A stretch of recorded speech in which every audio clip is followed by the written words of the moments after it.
It's 67 words long, it's 100 years old, and it changed the course of history for the Middle East and the Jewish people. The Balfour Declaration, the expression of the British government's support for a Jewish home in Palestine, was sent by British Foreign Secretary Arthur Balfour to the second Lord Rothschild.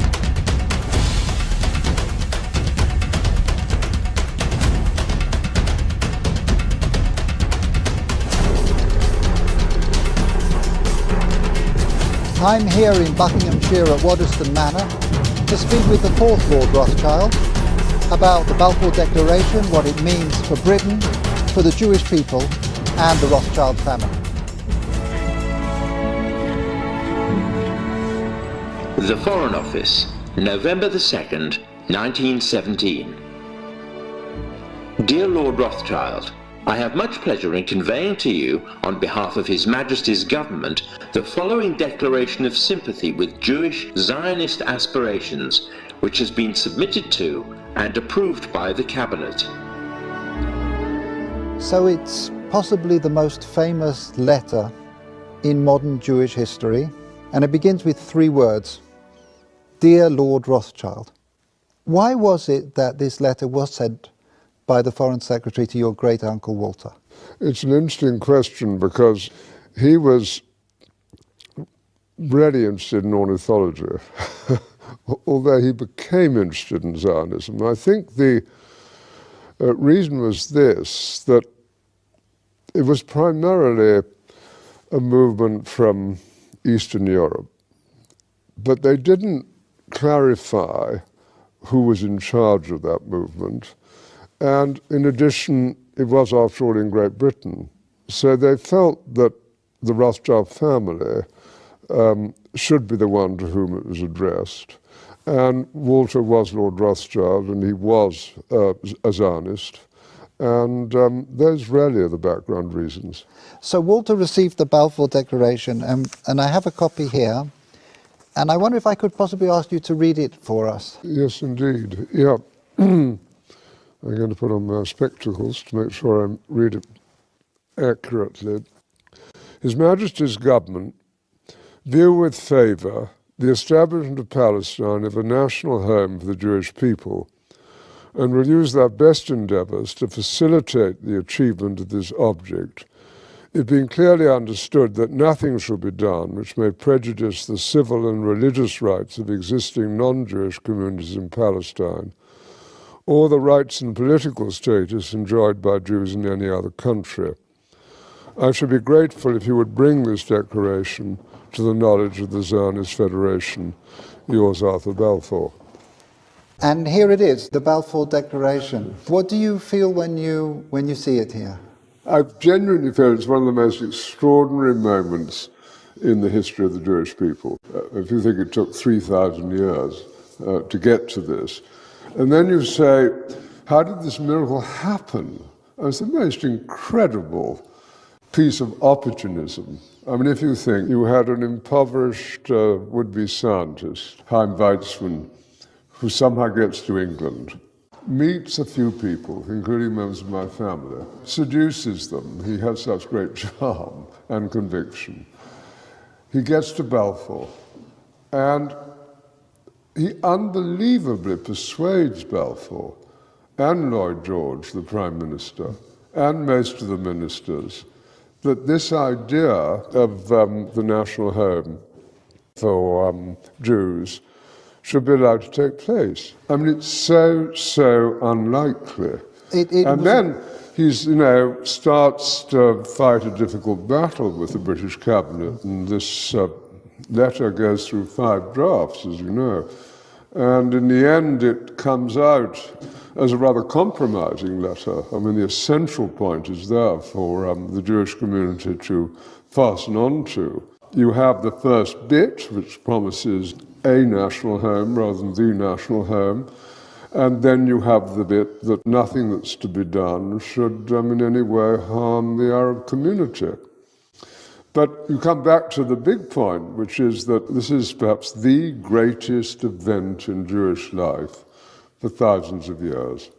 And it's a miracle that it took place. And of course, the Rothschild family then as now filled two roles, because it wasn't just a leader of diaspora Jewry, it also played a very significant role in the early years of the establishment of the pioneer communities in Israel as well. There were two branches of the Rothschild family primarily concerned. One in France through Baron Edmond de Rothschild, who was the one who responded to the Russian programs of the 1880s. In England, there was a divide. Some of the Rothschilds, in particular Baron Edmond's son, James, known as Jimmy, had come from France, partly because of the Dreyfus case and his horror about what had happened, to live in England. He was educated at Cambridge University. And he married an English girl, Mrs. James de Rothschild, and she became a leader at a very young age. She was only 17 when she started writing to Weizmann and introducing him to the British establishment. Other Rothschilds felt it was better to be assimilated into English life, and although they retained their interest in Judaism and Jewish life, they didn't think it was a good thing that this national home should be established in Israel. So it was something that divided my family, as with many other families. I wonder, as somebody who moves in the highest echelons of British society and is very close to Israel, whether you in your life feel a tension between concern for Israel and loyalty to Britain? No, I don't personally feel that. I mean, I've been completely committed to Israel since the early 1960s and have been there every year since. So I don't feel that conflict, but I, of course, feel huge loyalty to Great Britain. Just tell us a little bit more about Walter, the second Lord Rothschild, because he was an unusual and colourful character. He was a deeply eccentric man, but from a very early age his passion was collecting. He rode about Tring Park on a giant tortoise. He had a zebra carriage. A carriage pulled by zebras. Yes. He collected on a massive scale birds, insects, fleas, It was butterflies. the largest single collection created by a single individual. I think that's true. I think certainly in Great Britain, I think probably anywhere, he was the greatest collector of ornithological material. His niece, Miriam, writes that for 2 years, as one of his eccentricities, he didn't open any of the letters that were sent to him and stuffed them away into wicker baskets. And it does make you wonder what would have happened if the Balfour Declaration, the letter, had been one of those letters that he'd actually, Yes, stuffed. that's true. At that stage, and it's very difficult to quite understand why, he had taken a deep interest in what was happening about the possible Balfour Declaration. So maybe those letters would have got to the top of his pile. I just want to revisit for a moment your cousin Dorothy, who you Yes. mentioned, who at an extraordinarily young age, still in her teens, played such a critical role as a go-between and a facilitator for Chaim Weizmann. Can you say a little bit about Well, that? she married my cousin Jimmy when she was 17. So this is your cousin Dorothy, Dolly. Yep, Mrs. James de Rothschild. And from her teenage years onwards, she was a major supporter of Israel, wasn't she? Major supporter. I mean, she worshipped her husband, who'd been deeply committed, son of Baron Edmond.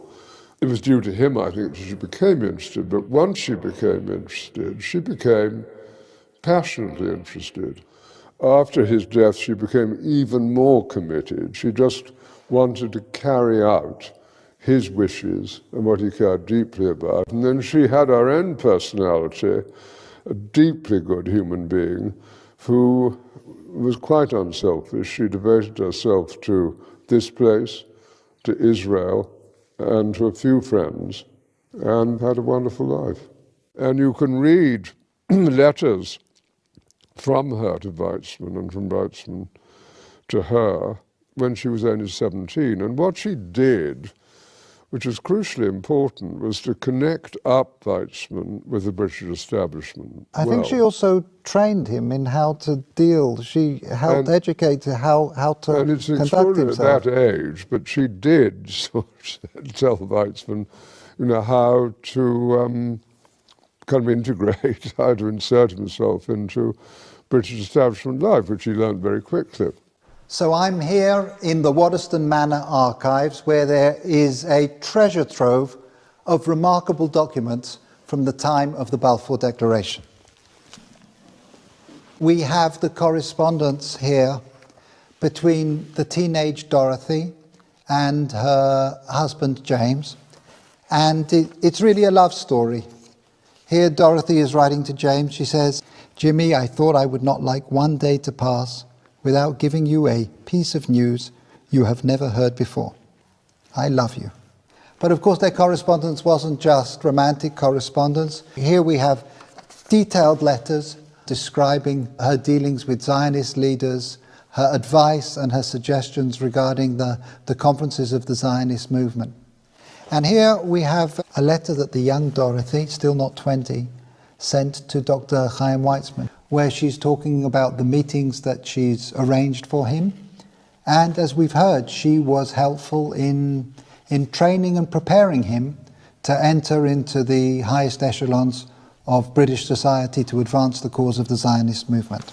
And she was an important character in your life as well. She really introduced you to Israel in some way. She was a crucially important character in my life. I became a trustee of Yad Hanadiv over 50 years ago. Which is the Rothschild Philanthropic Foundation. Yes, being our foundation. And I think I first went in 1962. Can you share with us your sense of what things have been changing in Israel since that first visit? Yes. As Israel, I think, became more and more successful in all sorts of ways, industrially successful, absorption successful, technologically successful, great universities, the problems with the wars that took place, being the clearest examples, of security became more paramount.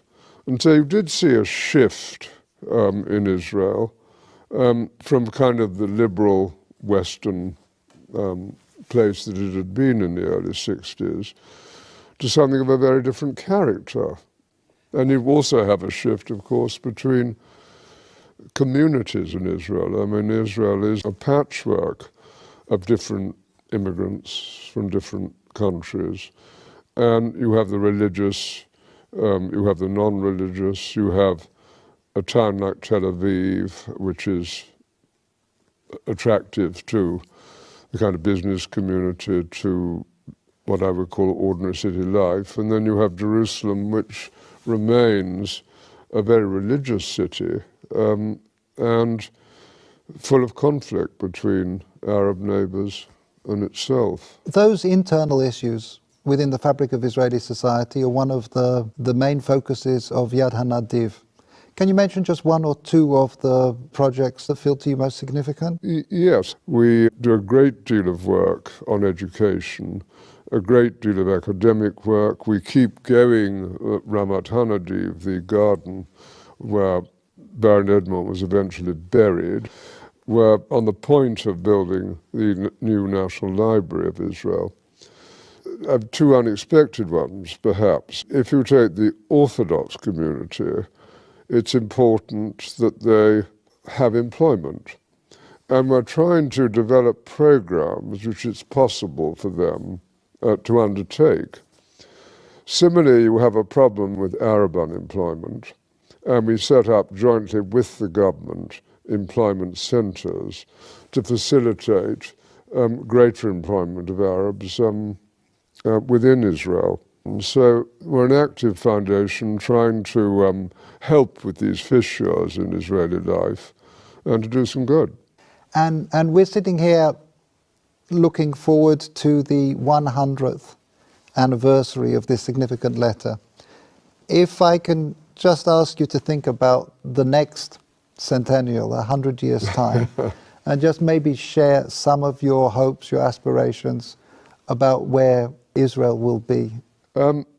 What does one hope for? One, of course, hopes for a peaceful relationship with Israel's neighbors, and that's going to be the most difficult matter of all to achieve.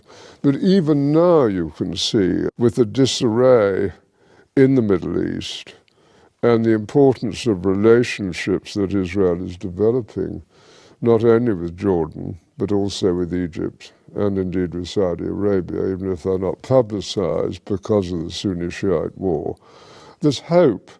And I think if you take the need of Arab nations to have intelligence help, and if on the other hand you take compassion and generosity coming from Israel to Palestinian territories and its less fortunate neighbors, there are grounds for optimism, and I am an optimist. Lord Rothschild, thank you very much indeed. No, thank you.